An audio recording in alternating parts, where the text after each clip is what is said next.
very good evening and welcome to our live broadcast. My guest tonight, former Laikipia Member of Parliament, served as Minister for Agriculture before his ouster in January of last year.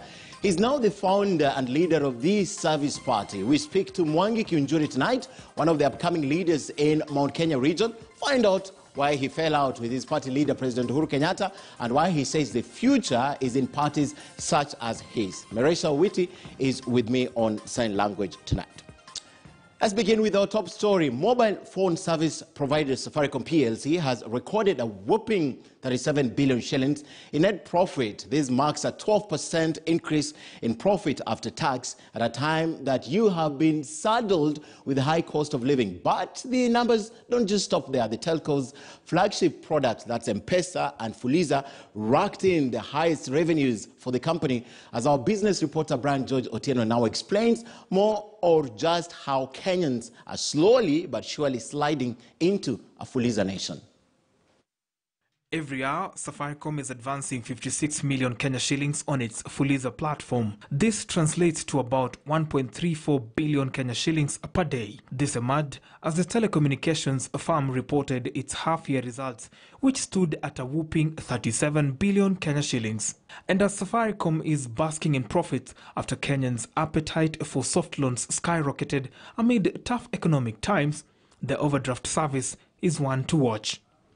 According to the firm's latest trading results, Kenyans borrowed 1.34 billion Kenya shillings daily through Safaricom's Fuliza service. Let's break it down further. So between April and September alone, Safaricom gained 700,000 new Fuliza users.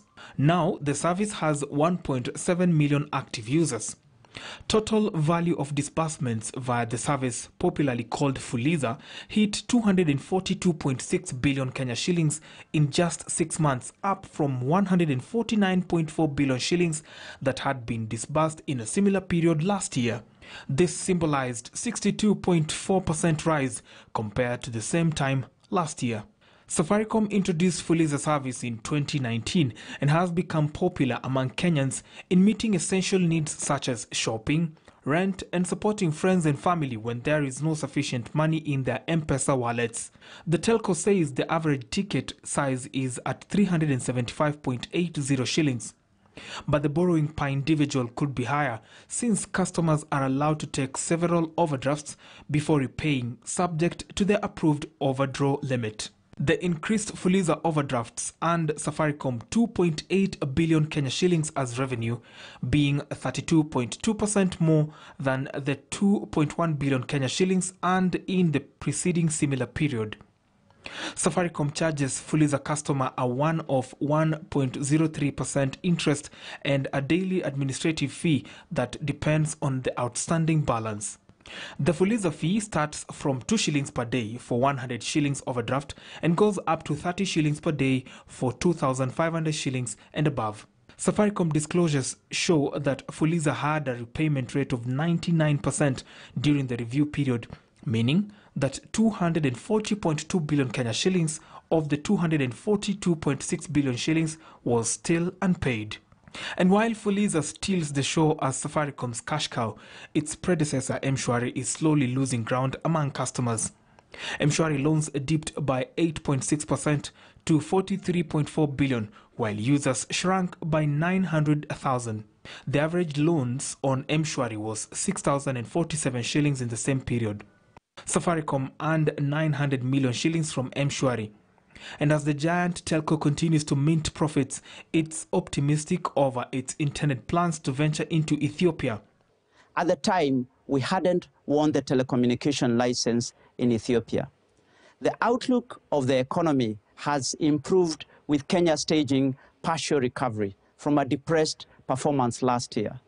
In view of this and expansion to Ethiopia, we expect earning before interest and tax, as you can see on the screen, in financial year 2022 to be in the range of 97 to 100 billion, and capex, which is capital expenditure, to be in the range of Kenya shillings 70 to 73 billion, inclusive of Ethiopia.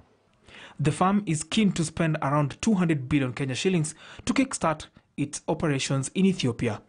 Brian George Otieno, KTN News, Nairobi. Well, we are all guilty. Borrower's paradise, a Fuliza nation. We are all borrowing. I bet you're also borrowing. Let's take a look at the paper tomorrow. The Bold newspaper, The Standard, because only the bold speak the truth. Here is your headline tomorrow. A country living on Fuliza and gambling. That's the headline. 1.34 billion shillings was the amount Kenyans borrowed per day from Fuliza between April and September 2021. How many are you? Active borrowers, 1.7 million, and of course 22.9 billion.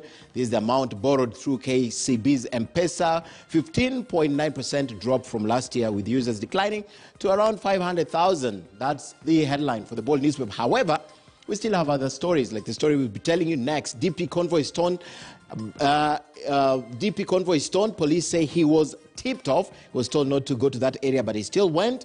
Raila calls for political tolerance amid that. And of course, we have other stories for you, including state to blame for what's happening in our universities. All those stories, find them in your Bold newspaper tomorrow, because only the bold speak the truth. Away from that, let's now move on to other stories also making headlines tonight. The recent reforms announced by the Kenya Medical Supplies Agency Board of Directors is eliciting mixed reactions. Now, the Kenya Institute of Supplies Management has